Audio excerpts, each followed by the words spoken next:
Do you want to know how to fill out the D&D 5e character sheet? Well, of course you can download one offline, and you can even find fan-made ones that do a better job than the Wizards of the Coast one at organizing it.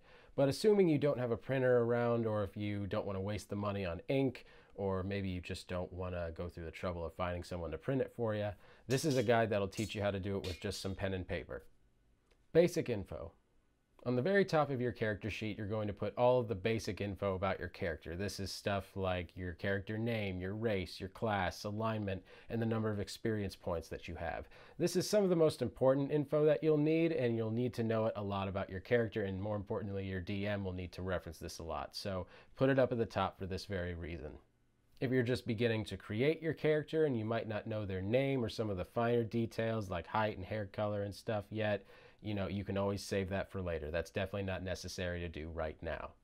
Ability scores. The second most important piece of information is your character's ability scores. Strength, dexterity, constitution, charisma, intelligence, and wisdom. And you're going to reference these possibly more than anything else in the game, or at least arguably. You'll need these scores to be easy to find, so make sure they're big, bold, and right under your character's basic information. Beside each score, be sure to put your ability modifier in parentheses. So for instance, if you have a stat that's at 15, be sure to put +2 in parentheses somewhere nearby. That way you don't have to recalculate this every single time you make a roll on that stat. Beside each of your scores, put the ability modifier in parentheses. So if you have a stat that's 15, be sure to put your modifier +2 in parentheses nearby. That way you don't have to recalculate this every single time you make a roll in this stat. Assuming you haven't determined your ability scores yet, the process is actually pretty simple. You're going to take 4d6 and you're going to roll these dice, and you'll remove the lowest score from the results. You're going to tally up the number, and you're going to repeat this process 5 more times. That way you have enough scores to just fill in all of your abilities, and then you'll do this accordingly. After you've figured out your starting ability scores, you can look up the section of your race in the player's handbook, and you'll find that most races get a lot of cool, unique bonuses to these starting abilities, so be sure to apply those. To get your modifier for each ability, you can look it up in Chapter 1.3 to determine ability scores. Proficiency bonus and saving throw bonuses. Using the table in the description of your character class, you can look up your proficiency bonus. Put this bonus off to the side of your ability scores or below them. In most cases, your saving throw bonuses will be the same as your ability modifiers, but some races and classes have special bonuses for particular types of saving throws. If your character has any of these, this information should be listed near your ability scores so that it's easy to remember. In most cases, your saving throw bonuses will be the same as your ability modifiers, but some races and classes have special bonuses for particular types of saving throws, and if your character has any of these, this information should be listed near your ability scores, and it should be made readily available. Perception skill. In D&D, perception is definitely one of the most used skills. If you happen to have proficiency in perception, add your proficiency bonus to your wisdom modifier. This is your bonus to perception skill checks. If you do not have proficiency in perception, just list your wisdom modifier as your bonus to perception skill checks. This information should be beside or below your ability scores, proficiency bonus, and saving throw bonuses, if any. Skills. Now, much further down on the page, or perhaps on a second sheet of paper if everything's starting to get too jumbled, you're going to list all the skills in the game and the abilities that they depend on. Now, there's a lot, so I don't blame you if you don't remember them, but we'll put some right up here so that you can take a look. Beside each skill, you're going to list the bonus for that skill. This will be either the ability modifier for it if you are not proficient, or the proficiency bonus plus the ability modifier if you are proficient. Listing this information in a separate skill section will allow you to quickly look it up without having to recalculate it every time or have it get jumbled with everything else. Armor class, initiative, and speed. Below your skills, or on a third piece of paper if everything's starting to get jumbled, there's a lot of information at this point, you're going to list your character's armor class, initiative bonus, and your speed. Your AC is determined by what type of armor you're wearing, and depending on the type of armor that you're wearing, you may also be able to add your dexterity modifier to your AC.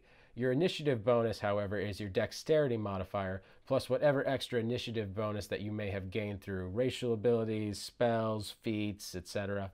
Your speed is listed under your race's description, and keep track of this so that you know how far you can travel in a battle or across certain terrains. This is something that will get used every single session.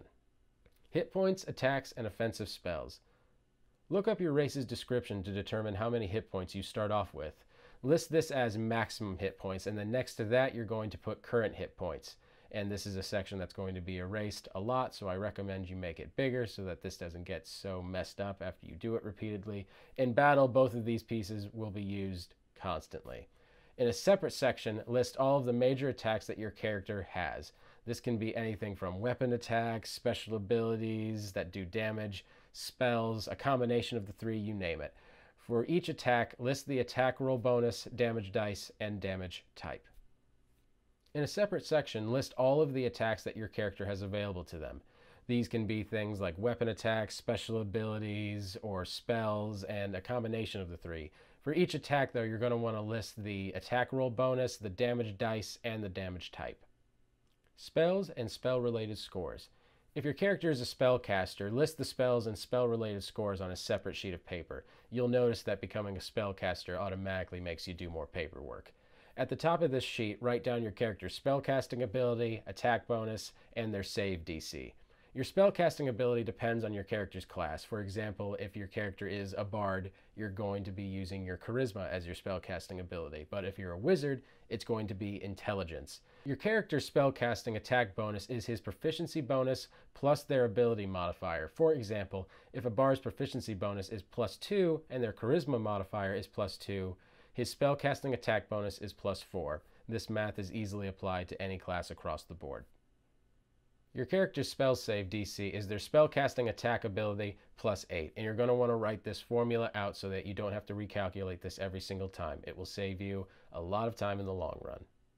And below this section, you're going to want to create a section for each level of spellcasting ability. So cantrip, first, second, third, etc. And under each section, you're going to list the spells that you have memorized. During play, you'll be able to strike through each spell that you've used, and this is a very easy way to keep track of all the spells you have available to you and which ones you've used already. And finally, on the last sheet of paper, you're going to put all the other information you think is necessary to building your character. This is stuff that isn't used very often, but it's the kind of thing that will make your character feel more complete. It's a good reference to have in terms of keeping track of your equipment, money, background, personal traits, and goals. It's stuff that helps move the role-playing and the story and the overall continuity of everything along, and it will help you in, very story-based sort of campaigns.